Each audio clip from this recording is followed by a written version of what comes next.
At Tanner Health, every patient's journey is a testament to resilience, a story of strength, healing, and hope. We go beyond treatment to redefine what compassionate care truly means. That's Tanner Health. That's care redefined. Learn more at tanner.org. Do the math. At Oak Mountain Academy, our average graduating class has just 12 students. We celebrate a 100% graduation rate with more than $10.5 million in college scholarships offered. Plus, 96% of our students are accepted into their top choice college. Do the math. Can you see the value of an OMA education? I'm Patrick Uran, head of school at Oak Mountain Academy, and I'm here to help you do the math. For more information, visit us at oakmountain.us so that you can discover your journey on the mountain, where every path leads to purpose. National headlines and the local stories you care about. WLBB, Carrollton, News Talk, 1330, FM 106.3.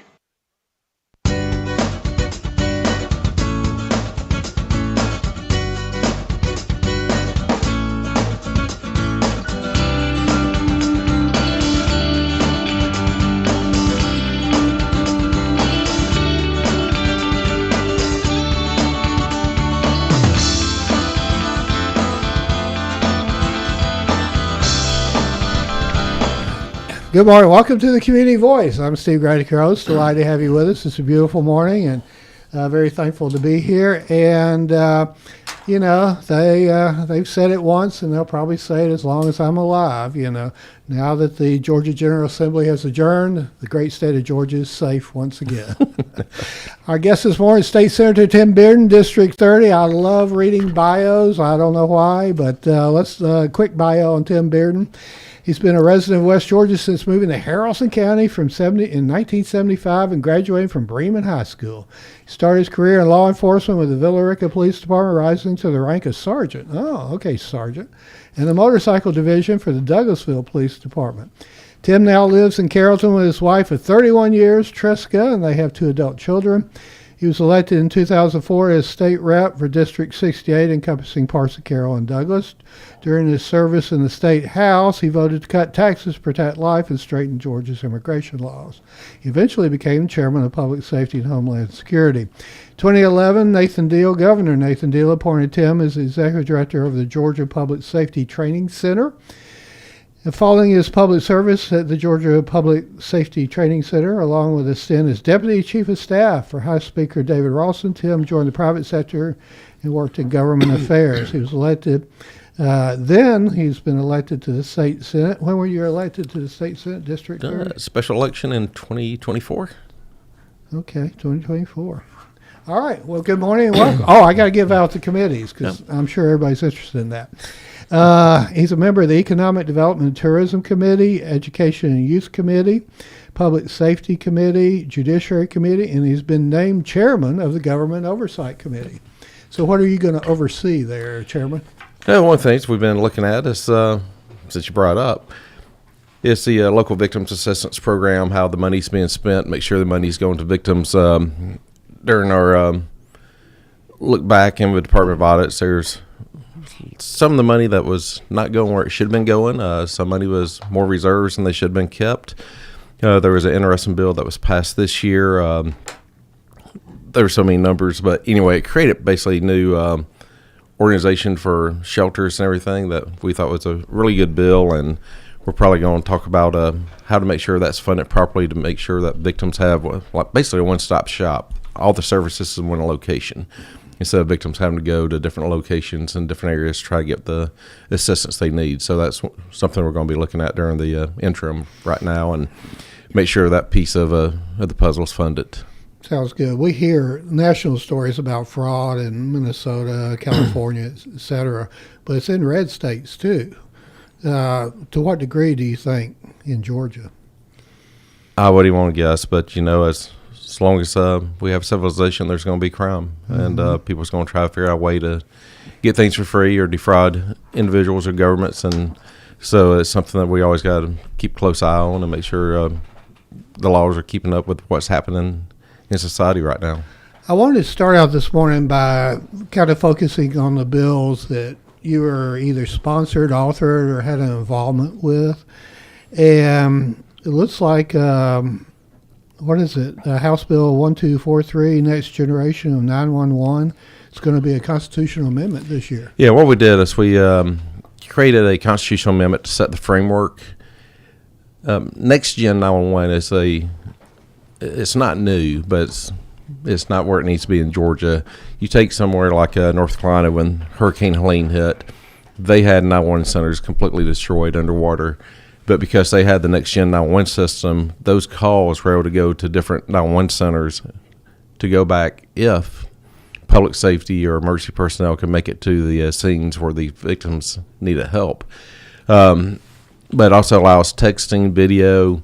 So there's so much you can do with Next Gen 911. So what this constitutional amendment that we was able to get through does is sets the framework. The funding piece is not there, but we knew we had to get the framework set up first, come back next year, look how we fund it properly. Right now, you pay approximately $1.50, either landline or cell phone, to help fund 911.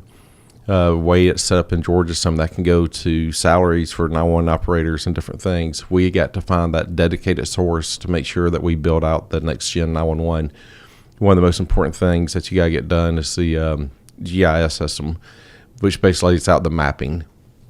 It's sad that we can order an Uber anywhere, and Uber knows right where to go, but if you call 911 They don't know on your where cell you are. phone, and in a emergency situation, may be very difficult for that individual to explain to where they are, depending on what the situation is. So we need to make sure that our citizens, when they hit 911 or dial 911, that whether it be law enforcement, EMS, fire, knows where they are and get to them in the most efficient and quickest way possible. I noticed Douglas County is building a backup 911 center, but this type of Next Gen will kind of help with that too in terms of spreading. This will be a statewide. That's why you see the constitutional amendment. It's going to be a statewide build out. Looking forward to. I think the voters will overwhelmingly support this. This is not a partisan issue. This is about public safety and making sure our victims are taken care of. So looking forward to that vote, getting the framework put in place, and looking for that funding going forward. Some other bills you were interested in, but before I kind of jump into those, usually a bill takes several years to get through the whole process, right? It can. So one thing, Colin did a story on, I think it was a situation in Haralson County that inspired Senate Bill 594. Correct. Digital identity fraud. I think it got out of judiciary, but where is it? Or whatever happened with it? That was surely what you call a last-minute bill. It was a very large bill dealing with digital fraud or digital identity fraud. And actually, we got the bill out on the very last committee day this year.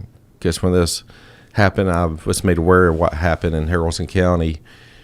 And also going to give great shout out to Savannah Levins of Channel 11, who really brought this to my attention. We got out on the last committee day, all judiciary, unanimous. It went to the floor on day 39, the very last day it could come out before crossover day, passed the Senate 50-1. The one no vote was not supposed to be a no vote. He apologized. Like, I thought it was a different bill. He said, I came running back in. He was excused, came back in, and thought it was something else. And I said, just stick with me if it comes back. So we was able to get through get to the House.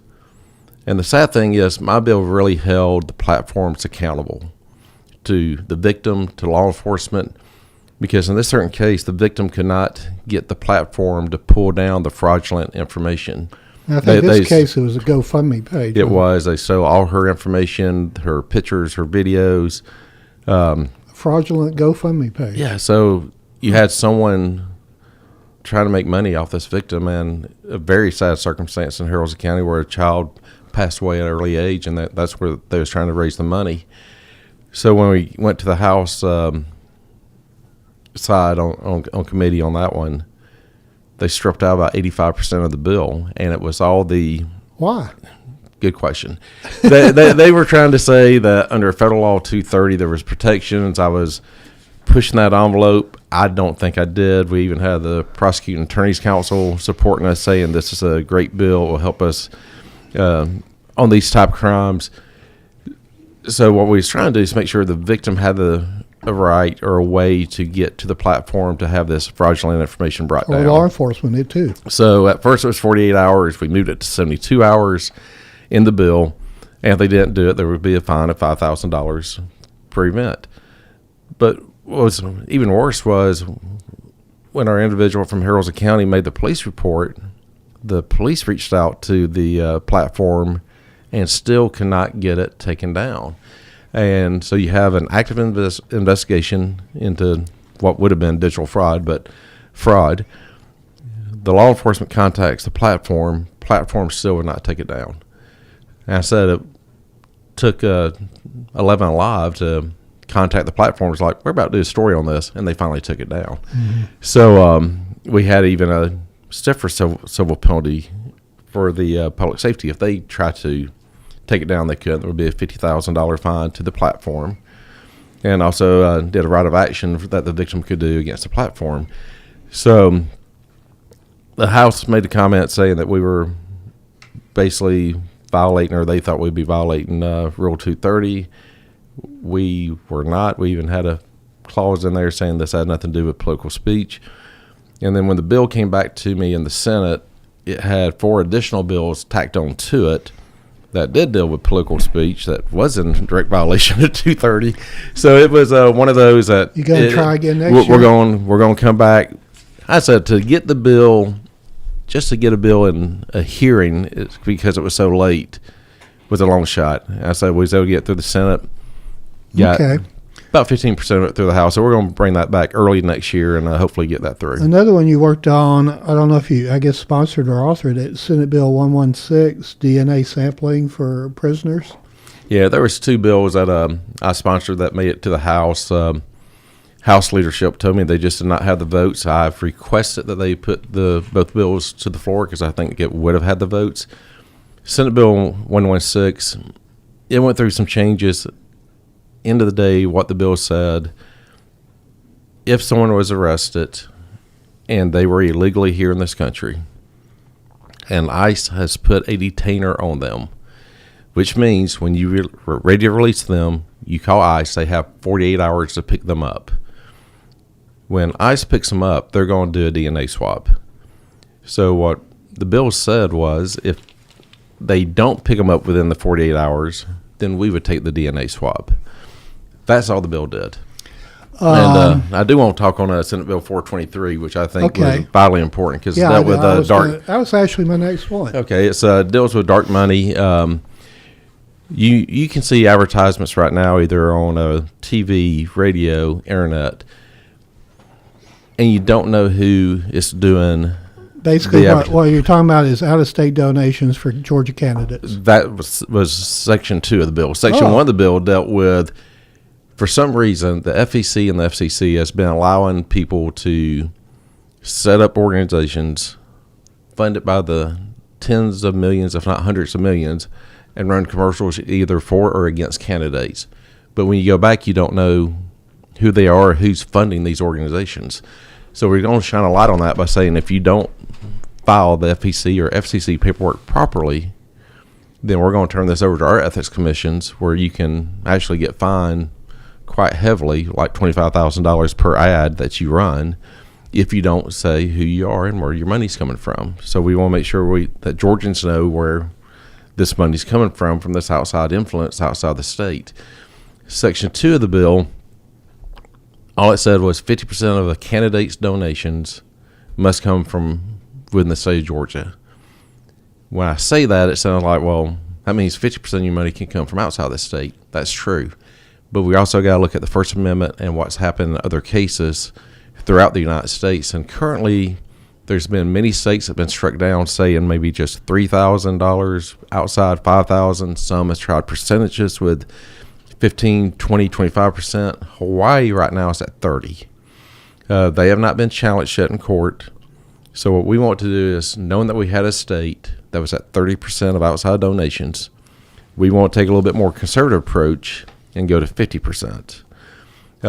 Now, if Hawaii gets sued and they hold at 30, then I'll be more than happy to take my bill back down to 30.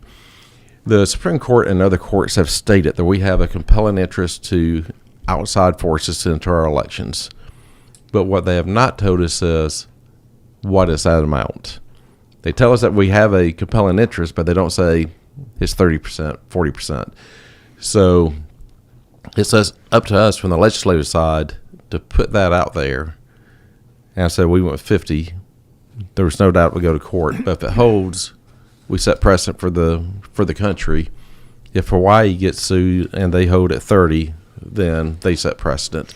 So I think it's really important that we allow Georgians to let Georgians and cut down as much outside influence as possible coming into the state. Staying with the theme of elections, Senate Bill 422, apparently you had a role in that, keeping municipal elections on even years, I guess it was? Yeah, we was looking at that when we drew up the bill. Then we found out, and this is what will happen sometimes, you'll work with a bill with the idea, and before you take it next step, if you see unintended consequences, you pump the brakes, and we want to look at that. Apparently in some cities and counties, you may have people having to go to 2 different polling places if we did this, and we do not want to make it more difficult for anyone to vote. What we want to do is increase numbers, because as we see in odd year elections, numbers are extremely low on local elections. And how do you make sure that we have the largest turnout for the elections? And that was to move that to everything to even years. Even our SPLOS votes that we do, they always seem to fall on odd years. Very few people come out to vote. It's a tax. I support SPLOS because other people help pay for the stuff that we're working on here in the counties that we represent. So, but we want to try to get this where you get the most turnout possible, and that would be on the even number of years. How far did it get this year? I said once we had the committee here and got our committee, but then we started talking to other election officials outside our area, South Georgia and North Georgia, and then we start seeing where people may have to go to 2 different polling places. So what we want to do is work during the interim to see how we can fix that issue and come back with a bill that does not have those unintended consequences next year. We're going to take a break, come back with more with Tim Bearden as we wrap up the session after these words.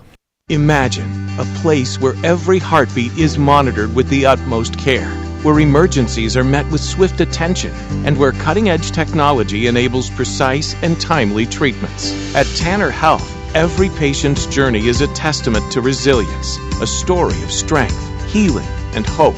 We go beyond treatment to redefine what compassionate care truly means. That's Tanner Health. That's care redefined. Learn more at tanner.org.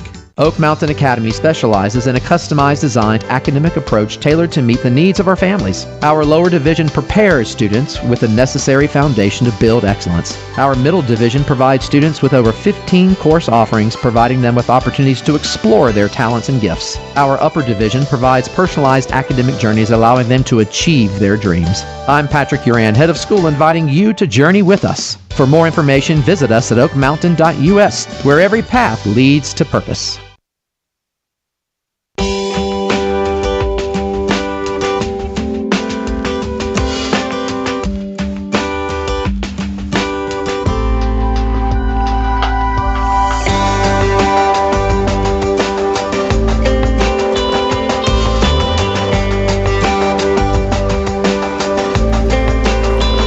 Welcome back to Community Voice. We have Tim Bearden in the studio. We're reviewing very quickly the last session of the Georgia General Assembly. One thing, tell us about the state's role in property taxes, because to me that was one of the most confusing things in the world. What was it, 580 something? A couple of years ago, it was 581. That was a constitutional amendment boy, that was that blew voted my on. brains out. So. Sadly, there was a opt-in, opt-out provision. Yeah, I never understood it, but go ahead. Well, opt-out should never have been in there. But for a constitutional amendment, we could not get the votes without the opt-out. So opt-out was in. And immediately, probably 75% of all school boards and a large number of counties and other local governments opted out. So there was numerous Which means taxes didn't go down. Correct. Okay. So numerous bills this year came out. What we ended up settling on ones that we passed out of the Senate that the House agreed to, just basically took out the opt-out provision of 581. So now then assessments would be capped at 3%. And it gives predictability. And what would that have done over the last 5 years? The 5-year trend in Carroll County, the property tax increase was over 70%, Douglas County over 50%, Paulding County over 80%, Harrell's County only 16%, but did not include this year's assessments, which went kind of high. Yeah. Statewide, 45%. So you look at those numbers, and if you had the 3% cap or CPI, you're looking at 15%, so you see a much less property tax hit to our citizens. Then you look at different things, school populations, growth in the counties or cities, that's in there. And when you look at those populations, even Douglas County had a student population decrease over the last 5 years. Really? But yet over 50% of property tax increase. So one of the other things that we did in the bill is what's called a L-host. It's not a new tax. It's just something that the counties can have. It could be if the county wanted to do an L-host, they would have to come to the local delegation. We would do local legislation to put it on the ballot. It's a 1 penny tax, but what this 1 penny tax would do goes strictly to the homesteaded property. So any money raised goes to those homesteaded properties to reduce the county share of the property tax. You should probably wipe out the county share of the property tax for that 1%. Any funds left over could then go to property tax reductions for other properties. So this is something that we did not mandate, but we said if the counties want a tool to help eliminate the county portion of the property tax, here's something that you can use if you want to use it. And if you want to use it, we're going to take it to the voters and let them vote on it to see if they want to do it. You use the term L-host? L-host, local homestead option sales tax. Oh. So as that 1 penny would go specifically to the homesteaded property first. Okay. Once the homesteaded property tax on the county level is paid off, then that other monies can go to other properties, commercial rentals, those type of things, industry. Need a PhD in economics to understand all that. I want to make sure when we pass bills at the state level that I can come back and explain it to the citizens. Okay. That makes it very easy. Tell us, we hear a lot year after year after year about Georgia's moving toward no income tax gradually. So what happened this year? Our appropriations chairman, Blake Tillery, and Blake is running for lieutenant governor, had a bill that I thought was an excellent piece of legislation. It would eliminate the income tax on single filers at $50,000 or less if you're married $100,000. So that would have taken out about 64% of income tax across the state. Of course, that was on the Senate side. House side come back with something else.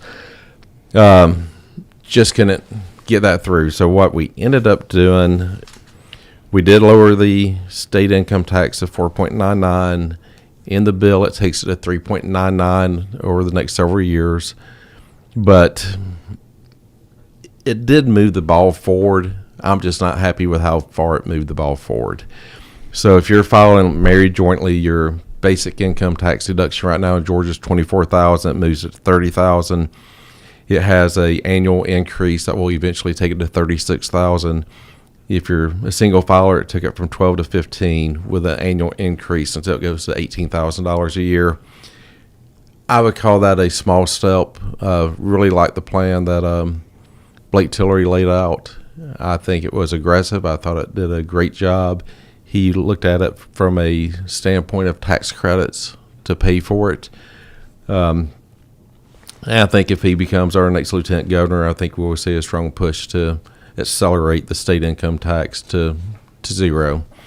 So I think what he laid out earlier this year was a great first step to get us going in the right direction. But you got 180 House members, you got 56 senators from different parts of the states with different priorities for their districts. For me in District 30, it was an important priority. For others, they want to take a little bit slower step to it. So that's kind of where we were at. We're going to take another break. We'll be back with more with State Senator Tim Bearden after these words. Imagine a place where every heartbeat is monitored with the utmost care. where emergencies are met with swift attention and where cutting-edge technology enables precise and timely treatments. At Tanner Health, every patient's journey is a testament to resilience, a story of strength, healing, and hope. We go beyond treatment to redefine what compassionate care truly means. That's Tanner Health. That's care redefined. Learn more at tanner.org. Oak Mountain Academy is a vibrant community built on innovation, academic excellence, and a 64-year legacy of shaping community leaders. I'm Patrick Uran, head of school at Oak Mountain Academy, inviting you to visit the mountain and experience firsthand the passion, purpose, and personalized education that defines our school. Come see how our mission and vision come to life each day. For more information, visit us at oakmountain.us so that you can discover your journey on the mountain, where every path leads to purpose.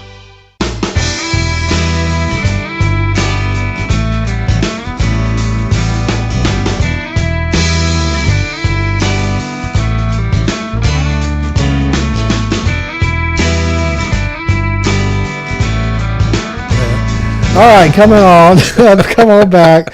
Well, we're gonna run out of time, so I got another 30 minutes of stuff. Let's touch on kids for a while. I think it was HB 1009, a bill to ban from bell to bell cell phones in high schools. That is correct. We passed that this year. We did pass K through 8. I believe last year. Previously, teachers loved it. So we moved that up to 9 through 12. Employers will love that. Well, I may talk about this last time, Steve, when we was on here talking about the disruptions with cell phones. And I'm going to insert real quick. I think there's a question, too, about just overall screen time. Yeah, I mean, we had studies showing that on average a child was getting messages 144 times a day during the school day. Now let's think about that for a minute.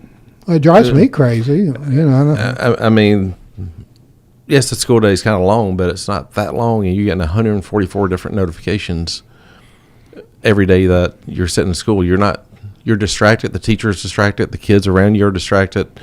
We got a ton of positive feedback from our educators about this, and we made the decision, if this looks like it's going well, then we're going to move it to 9 through 12, and we had a really good response, so we went ahead and moved that to 9 through 12. I think it will help out. We did a lot this year also with literacy, putting in about $70 million in the state budget for literacy coaches and every class for grades K through 3 to make sure that we get our kids reading up to grade level. And one of the things I think will help us get there is that lack of distraction from cell phones. One thing I've always, kind of my pet peeve thing is Senate Bill 425. Apparently, we're going to restore cursive in schools. I don't know if that bill passed. Okay. It needs to. It's, we look at it, and again, you look at different studies saying that when you have cursive, that other areas improve. Yeah, creativity improves. Right now, school has the option if they want to teach it. That was more of a mandate.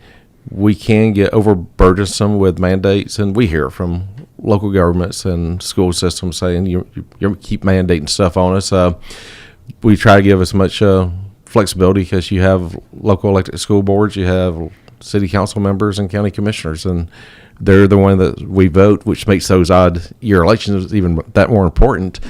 Just that's when they run for re-election, and we need to make sure that we're putting the right people in the right place for the cities, counties, and the schools. There was Senate Bill 540, Kids Protection Act, something to do with AI and chatbots. There were several AI bills, and kind of like I said, you can read off a number. That bill may have died, but it came back to life in a different bill, just like the AI bill I had for digital fraud. It came back with 4 different bills plus mine, so you had 5 bills in one. But we did pass legislation this year trying to make sure that we protect our kids. As technology grows, we got to keep up with it.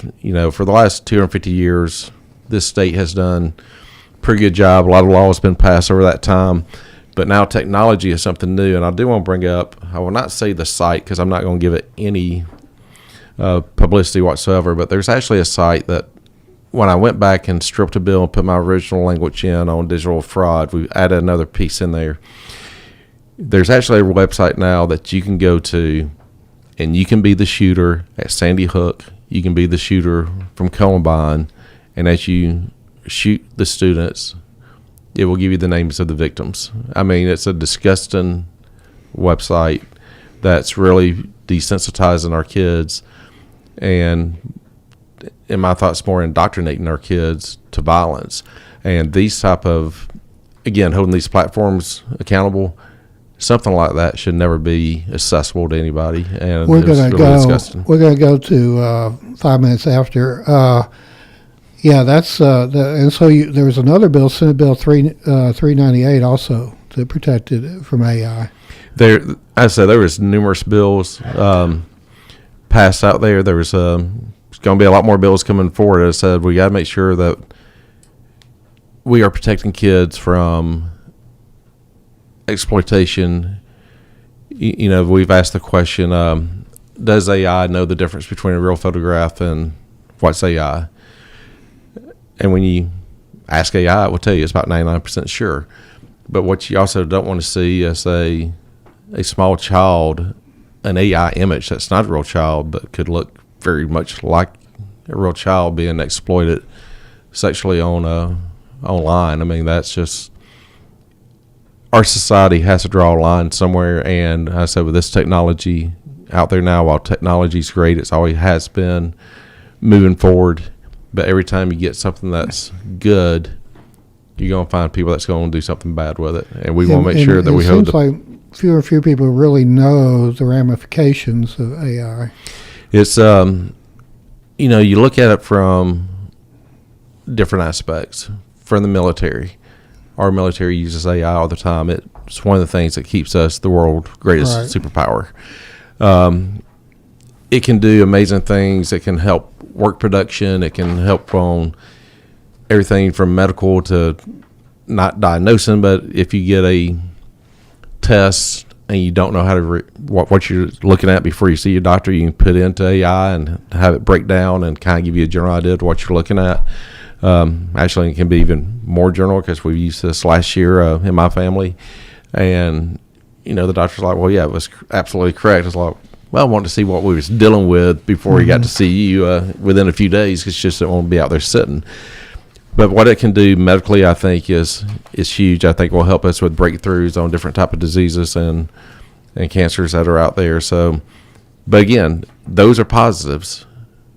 The downside is what we're seeing right now with children, how they're being exploited online, whether it be a real child or something that looks just like a real child that's AI generated, and we need to make sure that we put a stop to that. Staying with kids for a minute, foster care, a couple of pieces of legislation, Senate Bill 402 and 431, that benefited foster care kids. Yeah, there was one to make sure that sometimes foster kids have a hard time getting enrolled in school. We made sure that they get enrolled quickly in school. You know, there's probably 5 or 6 different bills out there dealing with foster kids, probably more than that. So just trying to make sure that these children that are in foster care are getting what they need to succeed, make sure they're able to get to school in a timely manner. I know we're running out of time, so I want to shift real quick. Sure. Because there was one thing in the budget I thought was very important that stayed in there. It was over, you see the cost, but I think it was well worth it. It was about $400 million. But to build the first mental hospital. Where's it going to be? That has not been decided. It's probably going, if I had to guess, it's probably going to be in the metro area somewhere. Mm-hmm. But I hope that it's not the first one that we built in many decades to be the last. I hope we keep moving. Shut down? Still there. There's we were under a court order for many years, and we finally get out from underneath that court order that allow us to build this first one. It started in the Carter administration. And it is time for us to mental health is not, prisons are not the place for mental health. Mm-hmm. On the streets are not the place for mental health. We got to make sure that we're doing what's best for our citizens, and you know, I think this is a great first step, and I hope it's not the last one that we build. We had one in Northwest Georgia for a long time. Yeah, we had several at one time, and because of that court order, had to close the majority of them down. All right. Well, we want to thank you for coming in. If someone needs to get in contact with you, even though you probably need a 1 week vacation, maybe a 2 week vacation, how should they go about it? Yeah, one of the best ways to get in touch with me is probably either email or via phone. It's tim.bearden@senate.ga.gov. We check that continuously throughout the day because we do have a full-time job as well, so that's usually the best one. You do? And, we always, we got a full-time job too. So, so that's usually the best route to reach us. But if there's anything we can do, I just want to say thank you again for allowing me to do the weekly update. Oh, that's great. And I hope we can do that again Big next hit. year. And big hit. It's good to be able to keep the citizens up to date on a weekly basis to what's going on at their capital. Thank you for listening to the Community Voice. Thank you to our sponsors. Go out and make it a great day. God bless our troops. And you're in tune to WLBB Carrollton. National headlines and the local stories you care about. WLBB Carrollton News Talk 1330.